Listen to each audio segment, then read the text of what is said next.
Hello everyone, my name is Zharfa from IPMI International Business School, and today I'm going to give a little bit of explanation about corporate finance through the lessons that I've learned on this class conducted by our professor, Professor Sembel. Please enjoy.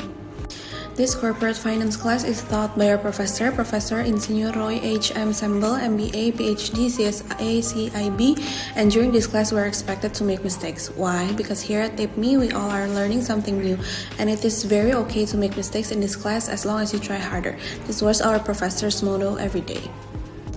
The topics that are going to be covered today includes financial management, time value of money, capital budgeting, financial statements, technical analysis, capital structure theory, financial distress, fraud risk management, dividend policy, and financial shenanigans.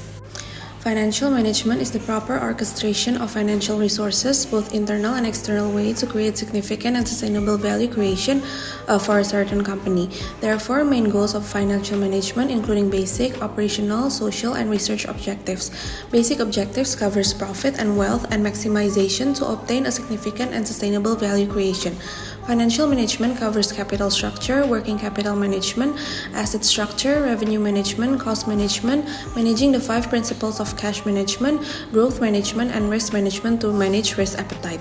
In financial management, numbers or figures are really important to approach its main end goals, which is maximizing a firm's or company's profit and shareholders' wealth.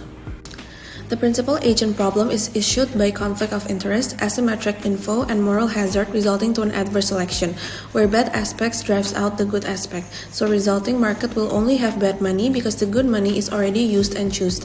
One of the things that can solve this problem is by implementing GCG, or Good Corporate Governance Principles. The principle is often pronounced as tarif, to be remembered easier, which includes transparency, accountability, independency, and fairness. This is to create a prudent management according to mandate given, sustainable business performance improvement, better corporate image, and value creation. Value creation can be achieved by implementing the 4 cornerstones of corporate finance, which includes core of value principle, conservation of value principle, expectations treadmill principle, and its best owner principle, where a business's value is judged on its owner's capability to maintain it.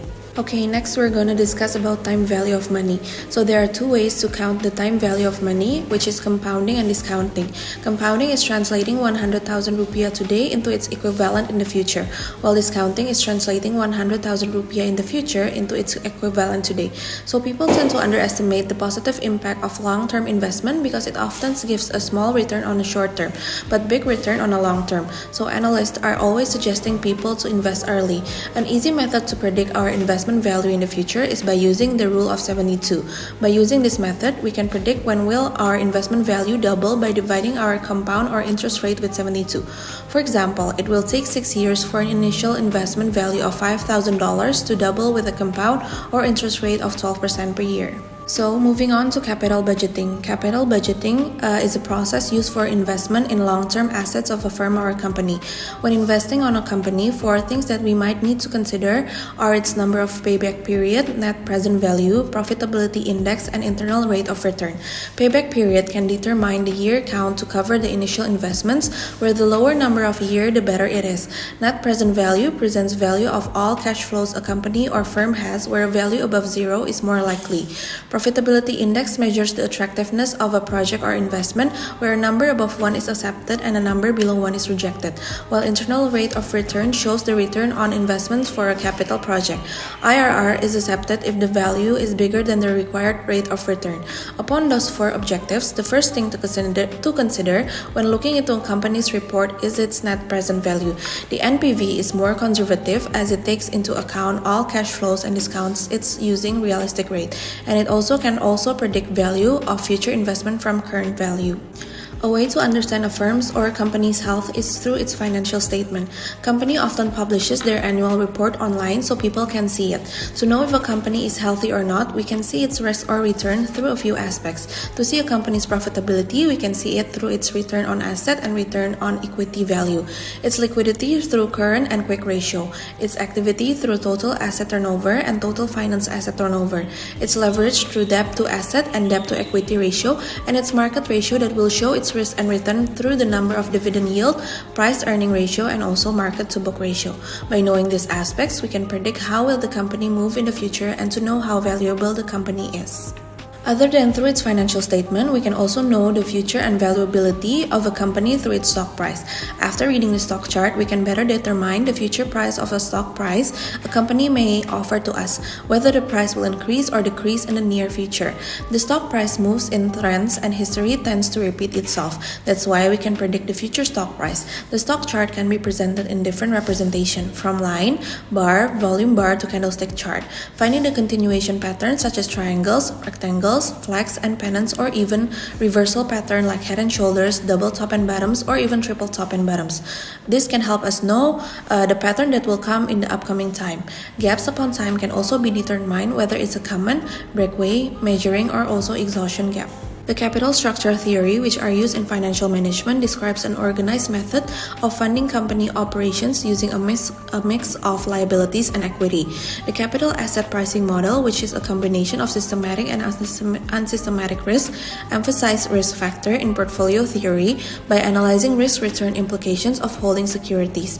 The beta value can be counted to determine the portfolio risk, while the required return is used to determine the required return of an asset to know asset's worth, while the WACC, or weighted average cost of capital, is used to determine the cost of each part of the company's capital structure based on the proportion of equity, debt, and preferred stock it has. From the chart here, it shows the price of stock returns and index returns, or Jakarta Stock Exchange composite rate for the past 3 years if we compare it to one of the biggest FMCG stocks in Indonesia, which is ICBP or Indofood. Financial distress is a condition of a company whose cash flow is not sufficient to pay its financial obligation. The situation may cause the company fails to fulfill the contract and require debt restructuring. This can lead to a few options such as operations restructuring, financial restructuring, asset restructuring, and even private liquidation, which can lead to a company's bankruptcy. To mitigate this risk, a company needs to well apply risk management to help the company survive and transform the business model. First, the management needs to stop the bleeding by finding the core problem, doing financial restructuring, temporary pivoting, strategic realigning with the board of directors, redefining core business, and eventually finding new ways of doing business. In a company, implementation of fraud risk management is needed. The most common thing done is occupational fraud, where this is often caused by huge personal debt or losses, lifestyle beyond income capacity, over-speculation in get-rich-quick scheme, gambling, perceived unfair treatment by company, pressure from family or group, or even love affair within the same office. To mitigate the big risks that can affect the company in general, a company needs to build employee ethics by making a written SOP that have to be followed if any of the workers are suspected on committing fraud. Companies should also quarterly hold employee training and build a protective security. Lastly, building a whistleblowing mechanism is needed to see if any of the other workers are suspected on their co-workers doing something suspicious. Study also shows that most fraud are done by men at work, but is it still true? Dividend policy is defined as how a business will pay out dividends to its owners or shareholders. There are 10 factors affecting this dividend policy, which includes fund liquidity, past dividend rates, earning stability, debt obligations, investment opportunities, control policy, shareholders' expectations, past dividends risk, company's financial policy, and impact of trade cycle. Companies who pay dividends shows that there is a real cash flow on the company, and also to reduce too much free cash flow to keep the company growing, showing investors a consistent stream of income regardless of market fluctuations in the value of their stocks. While companies that don't pay dividends usually reinvest their earnings back into expanding their business, which can eventually result in higher share prices and increased value for investors. There's a dividend dilemma where some experts may state that dividend may not be the best use of capital, where for growing companies, they might use it from its company's growth on research and development, capital expansion, retaining talented employees, and mergers and acquisitions. Retained profits are all earnings that are not distributed as dividends to shareholders. Instead, they are reinvested back into the business.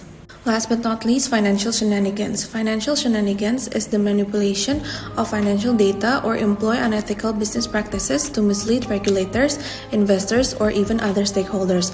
Financial mischief may include people and organizations in a wide range of ways. Creative corporate reporting techniques are frequently driven by the desire to outperform rivals, secure higher capital rates, or enhance management performance through financial manipulation. The financial shenanigans that may be done on a company might might as well include recording revenue too soon, recording bonus revenue, boosting income with one-time gains, shifting a current expenses to a later or earlier period, failing to disclose all liabilities, shifting current income to a later period, or even shifting future expenses to the current period. That's it for today's explanation about corporate finance in 10 minutes. I hope you enjoyed this video. Don't forget to like and comment if you have any more questions. Thank you.